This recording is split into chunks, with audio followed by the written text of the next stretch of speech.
ছাগল আর ছবি তুলে লাভ কি আমার hello hello guys hello guys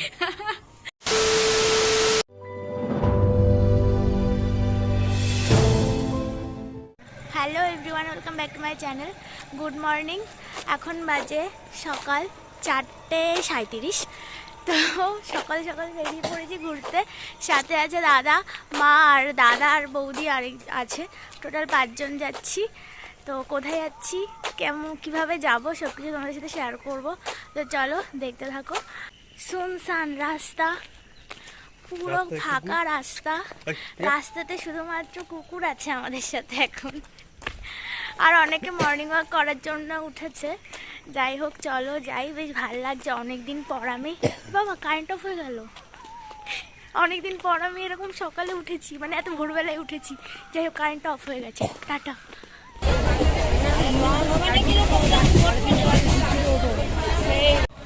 আমরা হাওড়ায় পৌঁছে গেছি, এখন ট্রেন ধরবো। 8টা কততে ট্রেন দাদা? 8টা বাজে ট্রেন। তো চলো ট্রেনে উঠি। কতক্ষণ লাগবে? 4-5 ঘন্টা মতো লাগবে।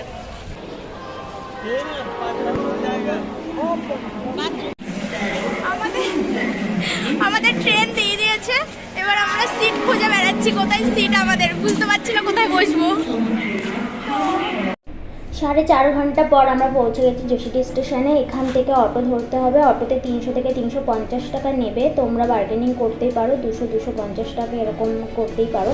30 মিনিটে পৌঁছে যাবে দেওঘর। এবার আমরা রুম দেখতে এসেছি। এখানে কন্ট্যাক্ট নাম্বার আমি স্ক্রিনে দিয়ে দিলাম, আর বাকি সব ডিটেলস আমি পরে তোমাদের সাথে শেয়ার করছি। এটা নন এসি। এই যে রুমটা দেখলাম, এটার ভিউটা কি ভালো, পেছনে পাহাড়ও দেখা যাচ্ছে, কি ভালো, আর হাওয়া দিচ্ছে কি সুন্দর। চল দেখি কোনটা ঠিক করা যায়। আরও আছে এখানে অনেক রুম, তো দেখে নি কোনটা বাজেটে যেটা পোষাবে সেটা নেব। তো চলো দেখি। ফাইনালি আমরা এই রুমটাই নিয়েছি, যেটা দাদার আর আমার খুবই পছন্দ হয়েছে। পেছনে এই যে পাহাড় দেখা যাচ্ছে, আর এখানে এতটা সুন্দর হাওয়া দিচ্ছে, বেশ ভালো লাগছে। তো এই রুমটাই নিলাম, আর লাস্ট অবধি 700 টাকায় হয়েছে। তো চলো এখন ফ্রেশ হয়ে নিই, তারপরে বিকেলে আবার বেরাবো, মন্দিরে যাব। মন্দিরের ভেতরটা হয়তো ঢুকতে দেবে না, মানে ক্যামেরা অ্যালাউ নেই, তাও আমি চেষ্টা করবো তোমাদের দেখানোর। ফ্রেশ হয়ে গেছি, স্নান করে এখন একটু রেস্ট করব, তারপর বিকেলবেলা মন্দিরে যাব। তো চলো এখন একটু রেস্ট করি। এখন আর মানে এত টায়ার্ড হয়ে গেছি, এতদিন পর আমি এতটা জার্নি করলাম। যাই হোক, তো একটু রেস্ট করে নিই, তারপরে আবার তোমাদের সাথে কথা বলবো, আবার বক করবো, আবার তোমাদেরকে দেখাবো। তো চলো টাটা। সবাই ঘুমিয়ে গেছিল, এখন ঘুম থেকে উঠলাম, এখন সবাই রেডি হচ্ছে। এই তুই তাড়াতাড়ি রেডি হবি? রেডি হচ্ছে না তখন থেকে। না একসাথে যাবো। আমরা রেডি হয়ে গেছি, এখন বাজে বিকেল 5:40।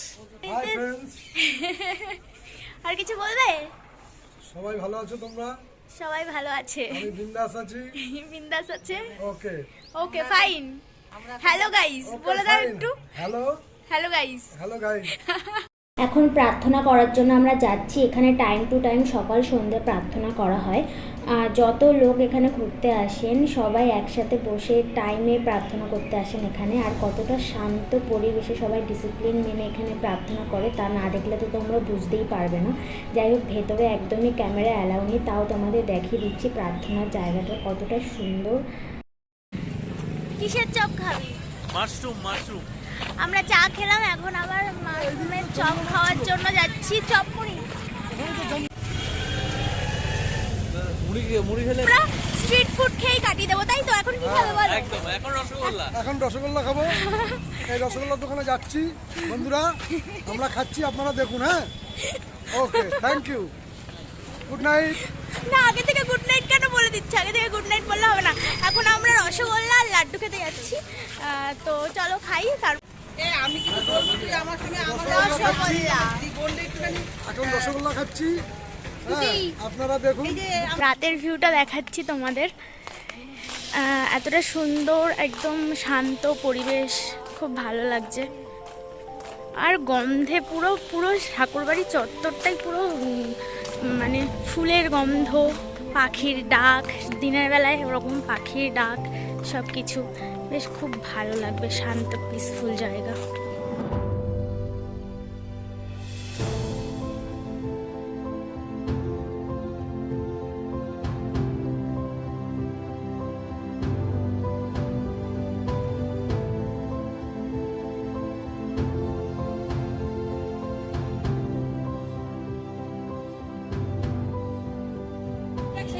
এখন একটা জিনিস ঘটলো আমাদের সাথে, সেটা হচ্ছে বৌদি ব্যাগ রেখে চপের দোকানে চপ টপ খেয়ে ব্যাগ থেকে ফেলে রেখে চলে এসছে। তারপরে গিয়ে একটা ছেলে কুড়িয়ে পেয়েছে, সে আবার এখানে বসেছিল মন্দিরের পাশেই ব্যাগটা হাতে করে। তারপর বৌদি ওই ব্যাগটা দেখেই মনে পড়েছে যে আমারও তো সেম ব্যাগ, দেখি তো। তারপর ব্যাগ খুঁজছে, নেই। তারপর আমরা ছেলেটাকে গিয়ে বললাম এটা এরকম, তো ওরা বললো হ্যাঁ আমরা কুড়িয়ে পেয়েছি, এই জন্য এখানে বসে আছি ওটা দেখানো, মানে কেউ যদি আসে আর কি, না হলে ওরা মন্দিরে বা কোনো ভিখারিকে দিয়ে দিত। তো ফাইনালি পেয়েছে, এটাই অনেক। কিছু বলবে তুমি? মানে সব জায়গায় সবকিছু হারিয়ে গেল, আমার সত্যি সত্যি আমার সত্যি তাই, সব জায়গায় সবকিছু আবার ফিরে পেয়েছি, এটাই হচ্ছে কথা। আমার রোগই এটা, সব জায়গায় এটা একটা ফেলে ফেলে রেখে যায়। কিন্তু আজকে এই ব্যাপারটা মানে আলাদাই হয়েছে, মানে হ্যাঁ অন্য যে কোনো তীর্থস্থানে গেলে এটা মানে ব্যাগ হারিয়ে গেলে আর পাওয়া যায় না। হ্যাঁ বন্ধুরা, এখানে আমরা এখন সন্ধ্যাবেলা এখানে পুরো মন্দিরটাকে পরিক্রমা করছি। এখানকে সুন্দর বেলফুলের একটা মানে পুরো সুন্দর একটা ঠাকুরের গন্ধ এই আসছে। মন্দিরের চত্বরটা পুরোটাই একটা কি বলবো মানে সুন্দর গন্ধ চারিদিকে। আর হ্যাঁ এখন তো এমনি ঘুরছি আমরা রাতে, সকালবেলা আবার প্রার্থনা করে সকালে পুরোটা ঘুরে দেখাবো তোমাদের। ভেজ মোমো কিন্তু এটা দেওয়ার স্পেশাল ভেজ মোমো। খেয়ে দেখ, খেয়ে দেখ, খেয়ে বল তুই কেমন।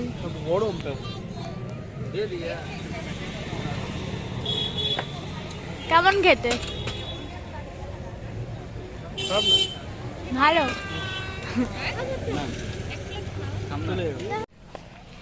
ভেজ মোমো খেলাম, দাদাকে দিলাম টেস্ট করতে, ঠিক আছে। মোমোটার মধ্যে শুধু বাঁধাকপি ছিল, যেটা আমার একদমই পছন্দ না। আর ও খেয়ে বলল হেভি টেস্টি, বাট আমি একটা খেয়ে আর খাইনি, এক পিস খেয়ে আর খাইনি, একদমই ফালতু। আমি এই ফার্স্ট টাইম লাইফে কোনোদিন খাইনি। এই ফার্স্ট টাইম আমি ভেজ মোমো খেলাম, তাও আমি ওই যে দোকানদার আছে তাকে বললাম যে বাঁধাকপিটার জায়গায় যদি সয়াবিন আছে, সয়াবিন যদি পেস্ট করে পুর হিসাবে যদি ইউজ করে খুব ভালো হয়।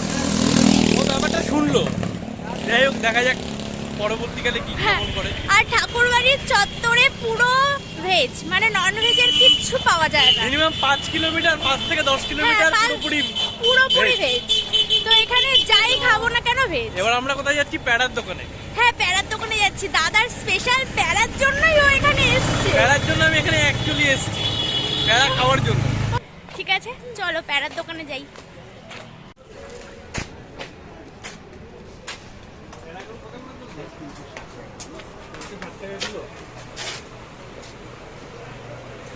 খেয়ে দেখ।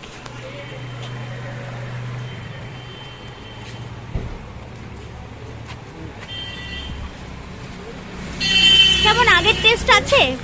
এখান থেকেই তো আমরা কিনি। সব 15-20 দিন রেখে খাবে, যা টেস্ট। তুমি তো কয়েকবার নিয়ে আমরা এখান থেকেই নিই, আমরা সেই ছোটবেলা থেকে আসছি দেওঘরে, আমরা তোমাদের দোকান থেকেই প্যারা নিই। বলে দে কেউ যদি আসে তাহলে এই দোকানে। হ্যাঁ কেউ যদি দেওঘরে আসো, সুভাষের রাজকীয় প্যারা এই দোকান থেকেই নেবে, কারণ এই দোকানে আমরা ছোটবেলা থেকে খাই, খুবই ভালো স্পেশাল করে। এই যে কাকু হাই বলে দাও। এই যে কাকুর দোকানের কার্ড, এখানে ফোন নাম্বার আছে, তোমরা ফোন নাম্বারে ফোন করে আসতে পারো। এই যে আনন্দবাজারের গেট, এখন আমরা মাঠে বসে, আর এই যে বিল্ডিং, এটা এখানে পুরো ফ্রি, যত লোক আসবে সবাই ফ্রিতে খাবে, ফ্রি ফ্রি ফ্রি।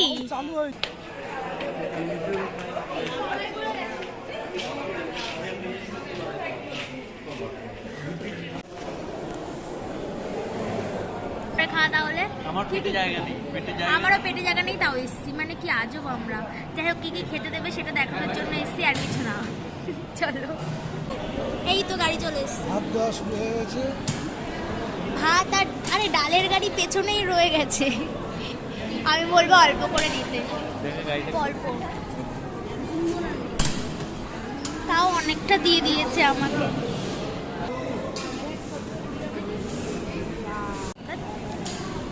আমাকে অনেকটা দিয়ে দিয়েছে, আমি অল্প একটু চেয়েছি, দিয়ে দিলে অনেকটা। এতটা তো খেতে পারবো না। তুমি খেতে পারবে তো? তাহলে একটু আমার থেকে নিয়ে নাও। ভগবানের প্রসাদ খুব সুন্দর হয়েছে, খুব সুন্দর। রান্না খুব সুন্দর হয়েছে, খুব তৃপ্তি করে খাচ্ছি। তাহলে আমার থেকে হাফ নিয়ে নাও, আমি তো এতটা খেতে পারবো না। কি হচ্ছে বিকাশদার, কি প্রবলেম? চাইলাম সবজি, এখানে ডাল দিয়ে চলে গেল। এই তো ডালের ভেতরে সবজি, আলাদা করে তোমার জন্য সবজি রান্না করেনি এখানে, ডাল দিয়ে ওই সবজি দিয়ে খাও। তো রাত 10টা বেজে গেছে, আমরা রুমে চলে এসেছি। এখন শুয়ে পড়বো, কারণ সারাদিন প্রচুর ধকল গেছে, টায়ার্ড হয়ে গেছি, শুয়ে পড়বো। সকালে একটু তাড়াতাড়ি উঠতে হবে, কারণ প্রার্থনা করতে হবে সকালে। তো মোটামুটি 3:30 4টের সময় উঠে যেতে হবে, উঠে রেডি হয়ে মন্দিরে যেতে হবে ঠাকুর বাংলোতে। তো সকালে কি কি করবো তো তোমাদের সাথে শেয়ার করবো। এখন চলো, গুড নাইট, গুড মর্নিং। এখন বাজে সকাল 7টা। আমার নাকি 4টের সময় ওঠার কথা ছিল। যাই হোক, আমি নাকি 4টের সময় ঘুম থেকে উঠবো, আমি উঠতে পারিনি। তো আমি জানি আমি উঠতে পারবো না, তাও তোমাদের বলেছিলাম কেন আমি জানি না। যেহেতু আগের দিন উঠে গেছিলাম, কারণ ট্রেন ধরবো বলে বাড়ি থেকে সবাই উঠিয়ে দিয়েছিল, কিন্তু আজকে সকালেও ডেকেছে আমাকে, আমি উঠিনি। তো যাই হোক, এখন আমি ঠাকুর বাংলোর ওখানে যাব, ভেতরের ভিউটা তোমাদের দেখাবো, আর কি কি হয় বা কোথায় কি হয় সব কিছু বলে দেবো ডিটেলসে, ঠিক আছে? তো চলো দেখতে থাকো। এই যে আমার দাদা, গনু দাদা, যে কিনা আমার জন্য সকালবেলায় ও ওঠেনি, মানে ও সেম, বাট ও আমার আগে উঠে গেছে। কিন্তু আমি যেহেতু রেডি হইনি, উঠিনি, আমার জন্য ওয়েট করছিল, মানে আমার জন্য ও যেতে পারিনি বেচারা। এই কিছু বলবি? আমি ঘুমাচ্ছিলাম বলে ও আর ওঠেনি, ও আর আমাকে ডাকেনি আর কি। ঠিক আছে, চলো যাই। বলছে ছাগলের ছবি তুলতে, আমি বলছি তুই তো একটা ছাগল, আর ছবি তুলে লাভ কি, আমার পাশেই তো তুই আছিস। ওই হয়ে হোক, আমরা এখন যাব, আগে খাবো, চা খাবো তারপরে, কারণ প্রচণ্ড খিদে পেয়ে গেছি। জানি না, এত সকালে উঠি না তো, জীবনে তো পায় না, আজকে কেন পাচ্ছে। যাই হোক, এখন চা খাবো, তারপরে একটু কিছু খেয়ে তারপরে ঠাকুর বাংলোতে ঢুকবো, তোমাদের দেখাবো, ঠিক আছে? চল চায়ে কাপ চা খাস্তালে রয়ে সকালটা শুরু, ইধার কামাল উধার করে, আরে চলছে গুরু। তারপরে আর পারিস না।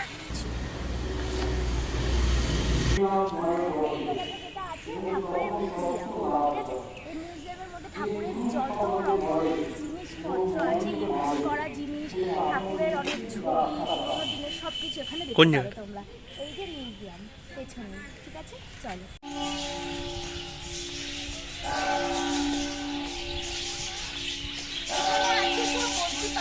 প্রচুর পাখি ভেতরে।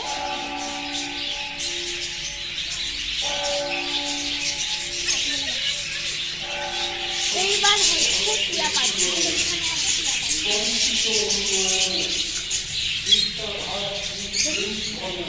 ওই দেখো, উপরে দুটো ঝুলছে, নিচে ওই যে ঝুলছে, দেখাচ্ছি না। তার দেখবো কাকাতুয়া, মাথায় এই যে সাদা সাদা হলুদ হলুদ কাকাতুয়া। এইবার দেখো নতুন একটা পাখি, যেটার নাম আমি জানি না, তোমরা দেখা আছে। ও খুব ডাকছে, ডাকাডাকি করছে। ভাই নতুন এসছে, শয়তান শয়তান দেখছি। এই পাখিটা নতুন দেখছি আমি, আগে একটা দেখিনি কোনোদিন। আর এই যে পাখিগুলো আছে আগে এসে দেখেছি, এটা নতুন আনা হয়েছে এখানে। তো আর এই পাখিটাকে দেখতে কেমন শয়তানের মতো, আরও খালি ডেকেই যাচ্ছে, ডেকেই যাচ্ছে। এইবার আরেকটা পাখি আছে, এখানেও টিয়া পাখি, একবার তো দেখালাম। আর এই সাইডটাতে না আগে একটা, এই সাইডে এখন ফাঁকা, এই সাইডে এখন ফাঁকা। এখানে আগে হনুমান ছিল, আগে একটা হনুমান ছিল, যখন আমরা ছোটবেলায় আসতাম তখন এই হনুমানটাকে দেখতে পেতাম।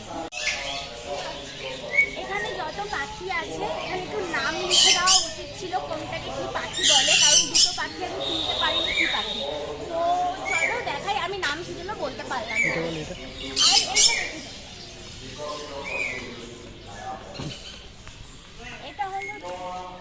এটা হলো ঠাকুরের স্নান ঘর, যেখানে ঠাকুর স্নান করতেন। এখানে উৎসব হয়, স্নান উৎসবের সময় এটা খোলা হয়, আদারওয়াইজ এটা বন্ধই থাকে। তো এই জায়গাটাতে যখন স্নান উৎসব হয় সেখানে 108টা পদ্ম এই পুকুরটাতে দেওয়া হয়, ঠিক আছে? 108টা পদ্ম দিয়ে তারপরে সব দাদারা এখানে স্নান করেন। তো একবারই আমার এটা দেখার সুযোগ হয়েছিল, আর আমি দেখতে পাইনি। যাই হোক, একবারই আমি দেখেছি ছোটোবেলাতে। তো চলো একটু দেখিয়ে দিই বাইরে থেকে।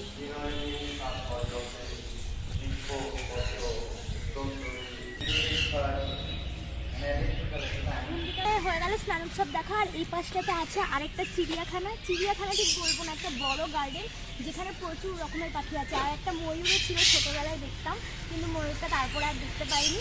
আগে ময়ূরটাকে পাউরুটিও খাওয়াতাম আমরা। এই সেই জায়গা যেখানে ময়ূরটা থাকতো, এর উপরে বসে থাকতো, এখানে পেখম মেলে ঘুরতো। ছোটোবেলায় এসে দেখতাম, খুব ভালো লাগতো, কিন্তু ময়ূরটা নেই, মিস করছি ওকে, খারাপ লাগছে। তো সেই জায়গাটা দেখে মানে নস্টালজিয়া ফিল হচ্ছে।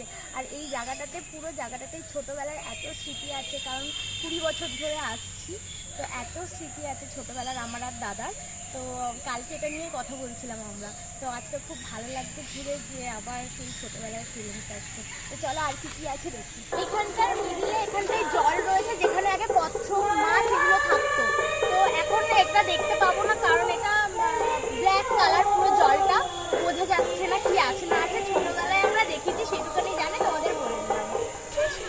এইবার তোমাদের বাঘ দেখাবো, বাঘ দেখবে আসে।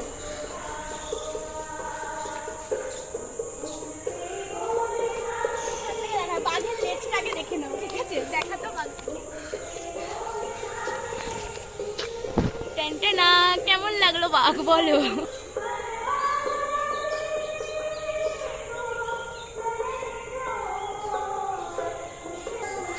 এইবার এখানটাতে আমি বলে দিই বাঘগুলো কেন আছে।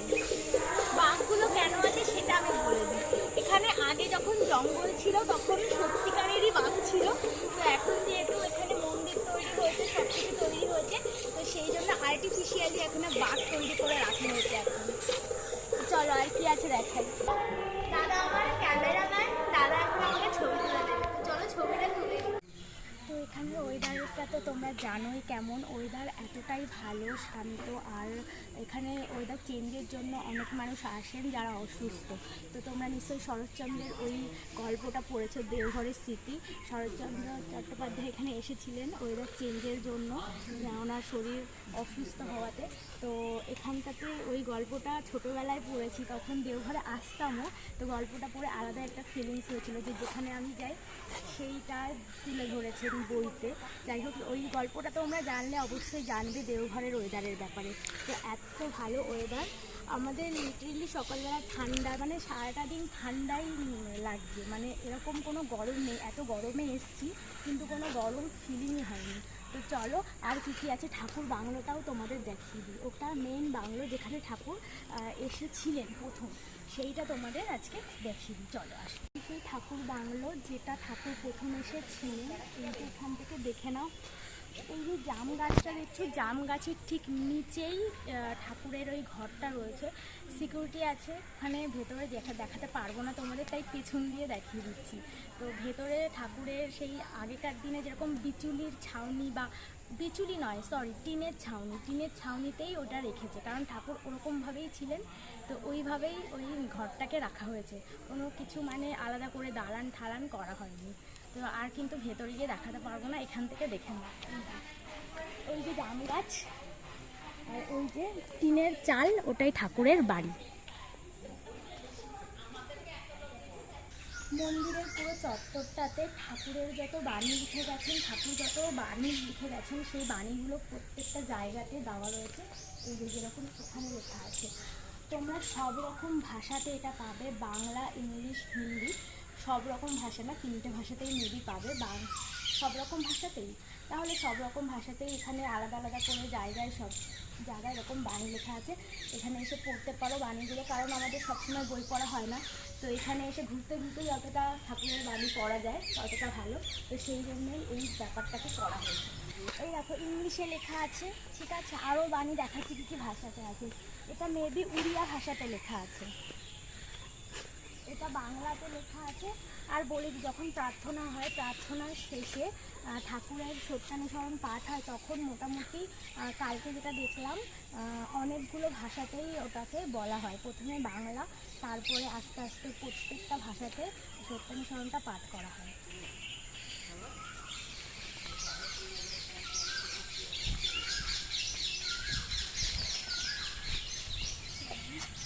এটা শিশু কানন বাচ্চাদের পার্ক, এখানে বাচ্চারা খেলাধুলা করে। ছোটোবেলায় আমরা অনেক খেলেছি, এখন আর ঢুকতে দেবে না, তাই যাবো না, বাইরে থেকেই যাচ্ছে। তো থাকার ব্যাপারটাকে নিয়ে আমি বলে দিই। এখানে থাকতে গেলে আগে থেকে অনলাইন বুকিং করতে হবে, মানে 1 মাস আগে। 1 মাস আগে অনলাইনে বুকিং করে এখানে তোমরা সুবিধান আছে, এই যে জায়গাটা দেখছো এটার পাশেই সুবিধান বলে একটা জায়গা আছে, সেখান থেকে তোমরা ঘর পেতে পারো, ঠিক আছে। যদি তোমরা অনলাইনে না বুক করতে পারো, হট করে ডিসিশান এসছে, আমরা যেরকম হট করে চলে এসেছি, তাহলে তোমরা বাইরে ঘর পেতে পারো, ঠিক আছে। যেরকম আমি বলে দিয়েছি 700 টাকা 1000 টাকার মধ্যে রেন্টে পেয়ে যাবে, সেই ঘরগুলোতে তোমরা থাকতে পারো। খুব সুন্দর ঘর। আর ঠাকুরবাড়ি থেকে যেই ঘরটাকে দেওয়া হয়, যেটা অনলাইন বুকিং, সেইটাও তোমরা বেশি খরচাই না, 100 থেকে 150 টাকা হয়তো খরচা হবে, তার বেশি একদমই হবে না। তো এখানে সুবিধান থেকে সেটা তোমরা পেয়ে যাবে। এটা হলো ঠাকুরের সমাধি, ঠাকুর আর বড়মা সমাধি। যখন ওনারা দেহ রেখেছিলেন তখন এখানে ওনাদের সমাধি দেওয়া হচ্ছিল। তো ভেতরে জানি না অ্যালাউ আছে কিনা ভিডিও করা, তো আমি তাও চেষ্টা করবো তোমাদের দেখানোর জন্য। চলো। এখানে ভিডিও করা অ্যালাউ নেই, সেই জন্য আমি জাস্ট ছবি তুলে তোমাদের দেখিয়ে দিচ্ছি, দেখে নাও কেমন জায়গাটা। ঠাকুর বাংলো সব কিছু দেখিয়ে দিয়েছি তোমাদের। এখন আমরা যাব পাহাড়ে ঘুরতে, তো আবার রেডি হব, রেডি হয়ে বেরাবো। তো চলো, যদি ভিডিওটি ভালো লেগে থাকে অবশ্যই লাইক, কমেন্ট, সাবস্ক্রাইব করতে ভুলবে না। আর এই ভিডিওটা ঠাকুর বাংলোর সমস্ত ইনফরমেশন, সমস্ত তথ্য তোমাদের আমি পার্ট 1-এর ব্লগে দেব, আর পাহাড়ে যাচ্ছি ঘুরতে সেটা পার্ট 2-এর ব্লগে পাবে, ঠিক আছে। ততক্ষণে তোমরা এই ব্লগটা এনজয় করতে থাকো, নেক্সট ব্লগ আমি আবার তোমাদের সাথে শেয়ার করব। তো চলো, টাটা।